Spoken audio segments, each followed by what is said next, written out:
Hello friends, आपका मेरे channel पर स्वागत है। आज हम 10th क्लास का मैथ कर रहे हैं। आज हम एक्सरसाइज 1.3 करेंगे।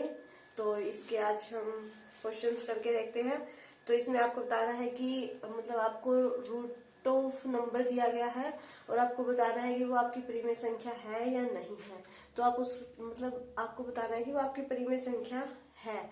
तो आप अपरिमेय संख्या है तो आप उसे परिमेय संख्या लेके चलिए, फिर प्रूव कर दीजिए कि वो आपकी अपरिमेय संख्या है। इसे आप आसानी से सॉल्व कर सकते हैं। तो इन्हें कैसे सॉल्व करना है मैं आपको बताती हूँ। तो अगर आपको वीडियो अच्छी लगे तो इसे लाइक कर दीजिएगा और ज्यादा से ज्यादा शेयर भी कर दीजिएगा।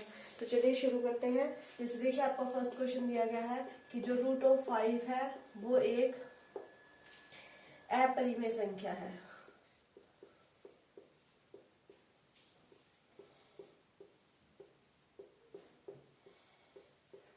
ठीक है, आपको बताना है कि जो रूट 5 है आपका वो एक अपरिमेय संख्या है। तो इसे हम कैसे प्रूव करेंगे कि आपकी एक अपरिमेय संख्या है। देखिए, हम इसका अपोजिट मान लेते हैं। इसने अपरिमेय कहा है तो हम मान लेते हैं कि जो आपका रूट 5 है वो लेट अस सपोज मान लेते हैं कि जो आपका रूट 5 है वो एक आपकी परिमेय संख्या है। ठीक है, इसको लिखने का तरीका आना चाहिए बस, और तो इसमें कुछ भी नहीं। आपको पहले से ही पता है कि ये आपकी एक अपरिमेय संख्या। ठीक है, इसका हम कंट्राडिक्शन लेके चलते हैं कि जो आपका रूट 5 है वो एक आपका एक अपरिमेय संख्या परिमेय संख्या है। ठीक है, कंट्राडिक्शन ले लिया। अब हम क्या करेंगे, अगर आपकी ये परिमेय संख्या है तो हम दो पूर्णांक लेंगे। ठीक है, अगर ये रूट 5 आपकी एक परिमेय संख्या है तो हम क्या करेंगे, दो पूर्णांक लेंगे।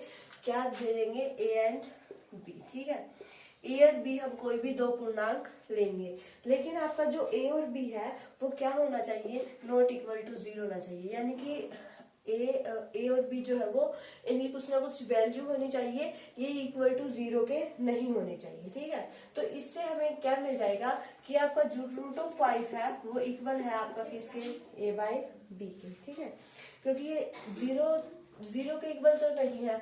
अगर 0 के इक्वल नहीं है तो कोई ना कोई नंबर होगा, तो हम इसे इसके इक्वल रख सकते हैं।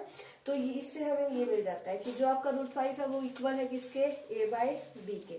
तो अब ए और बी जो है, जो ए और बी है वो हमने कुछ ऐसे लिए हैं जिनके उभयनिष्ठ गुणनखंड सिर्फ एक हो, यानी कि वो या तो सेल्फ खुद से डिवाइड होता हो या सिर्फ 1 से डिवाइड होता हो। ए और बी की वैल्यू आपकी कुछ ऐसी होगी। ठीक है, हमने कुछ ऐसे लिए हैं ए और बी जिनका एक के अतिरिक्त कोई उभयनिष्ठ गुणनखंड न हो, यानी कि जिन ए और बी जो है हमने जो दो नंबर लिए हैं इनके जो गुणनखंड होंगे या तो 1 होगा या वो सेल्फ खुद होगा। बस ये दो ही गुणनखंड होंगे इसके, ए और बी हमारे दो ऐसे नंबर है। ठीक है, फिर क्या करना है, गुणनखंड से भाग देकर जो ए और बी है वो सहभाज्य बना सकते हैं। जो विनिष्ठ गुणनखंड ए और बी को अगर हम वन से अगर हम इन्हें डिवाइड कर देते हैं तो आपका वही नंबर वापस आ जाएगा। तो ये क्या कहना चाहता है कि ए और बी जो है वो आपके दो ऐसे नंबर लिए हमने जो या तो 1 से डिवाइड होगा, और 1 से डिवाइड करेंगे तो वो खुद वही नंबर बना देगा, यानी कि ए बाय बी ही आपका वापस बना देगा। यानी कि ए की 1 से करेंगे तो वो ए ही बनाएगा और बी की 1 से करेंगे तो वो बी ही बनाएगा। तो इस तरह से ए और बी हमारे सेल्फ डिवाइडेड दो नंबर है। ठीक है, तो इससे हमें क्या मिल जाता है, तो बी आपका वहां चला जाएगा, B root of 5 is equal to आपका ए हो गया। क्लियर है इतना, ये बी आपका वहां चला गया मल्टीप्लाई में, b root of 5 is equal to a. अब हम क्या करते हैं, हम दोनों साइड क्या कर देते हैं, स्क्वायर कर देते हैं, स्क्वायर ऑन बोथ साइड। ठीक है, ये फर्स्ट इक्वेशन मान लीजिए, ये सेकेंड, स्क्वायर कर दीजिए दोनों साइड। तो बी रूट ऑफ 5 का स्क्वायर इज इक्वल टू ए का स्क्वायर, क्या बन जाएगा 5 बी का स्क्वायर इज इक्वल टू ए का स्क्वायर।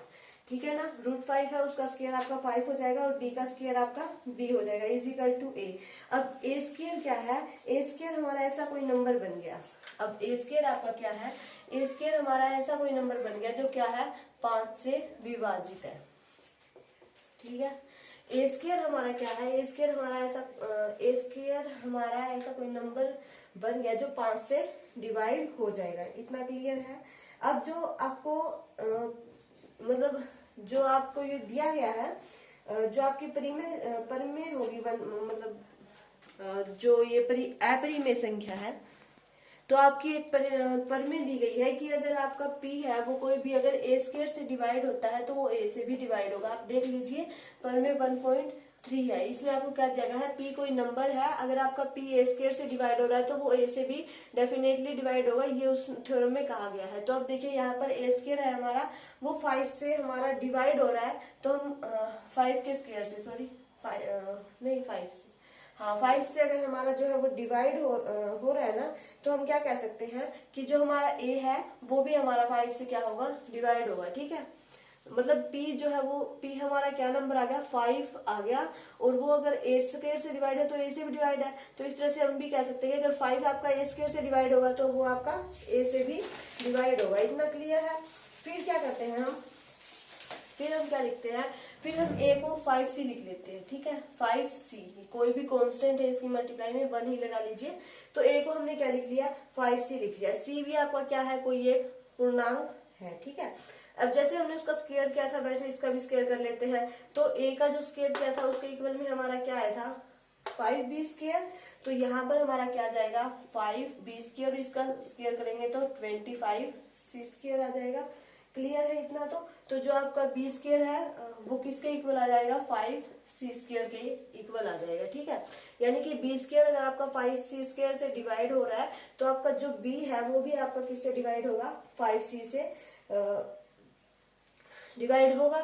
तो इससे हम क्या कह सकते हैं, हम क्या लेके चले थे कि इनके जो गुणनखंड होंगे वो या तो 1 होगा या वो सेल्फ होगा। लेकिन यहाँ से हमें क्या मिल रहा है, हम कोई भी नंबर इसकी मल्टीप्लाई में लेके चल रहे हैं तब से क्या हो रहा है कि ऐसा कोई नंबर आ रहा है जो इसे क्या कर रहा है, डिवाइड कर रहा है। यानी कि इससे हम क्या कह सकते हैं कि 5 जो है वो भी इसका एक क्या है, गुणनखंड है। जो संख्या हम लेके चले हैं उसमें 5 भी आपका एक गुणनखंड के रूप में जरूर होगा, उभयनिष्ठ गुणनखंड के रूप में जरूर होगा।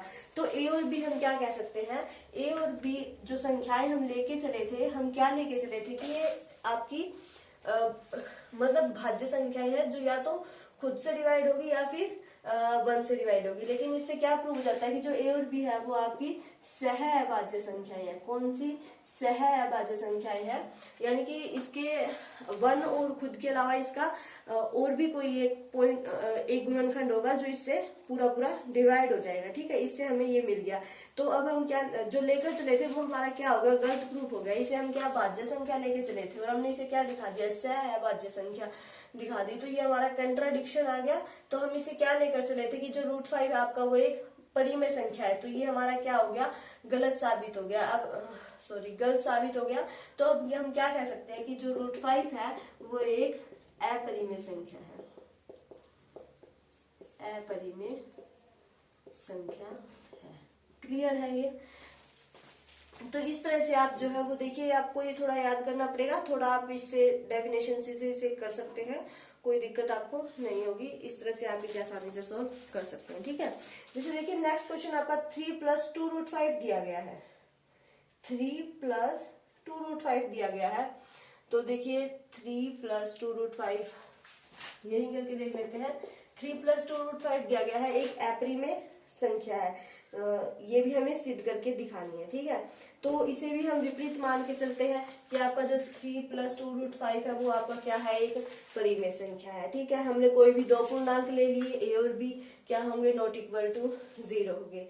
तो अब यहाँ पर आपका जो 3 + 2 √5 है वो इक्वल होगा आपका a/b के इक्वल होगा। तो a/b के इक्वल होने के बाद इससे हमें एक समीकरण मिल जाएगी। ठीक है, 3 रूट वाला एक साइड कर लीजिए और ये एक साइड कर लीजिए। मतलब इससे अब आप थोड़ा और आगे सोल्व कर दीजिए इस तरह से, 3 - a/b।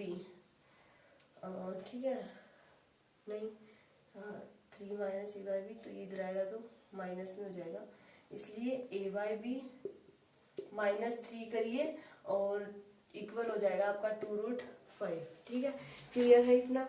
तो हमने रूट वाली संख्या जो है वो एक साइड कर ली, तो रूट वाली एक साइड हो गई। तो a और b हमारे कोई भी दो पूर्णांक थे, तो जो रूट वाली साइड के जो साइड में है वो हमें क्या लेके चलनी है, एक परिमेय संख्या है। तो √3 अगर आपकी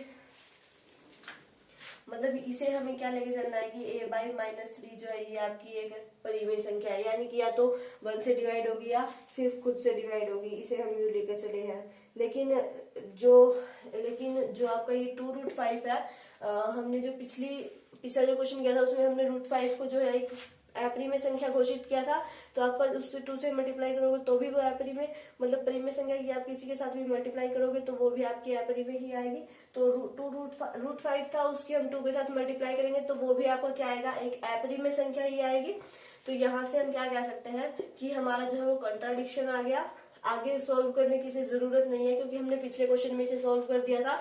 तो इस यहाँ से हम कह सकते हैं कि जो आपका कंट्राडिक्शन आ गया, जो आपका 2√5 है वो आपकी एक अपरिमेय संख्या है, न कि परिमेय संख्या। 2√5 एक अपरिमेय संख्या है, ठीक है, अपरिमेय संख्या है, न कि परिमेय।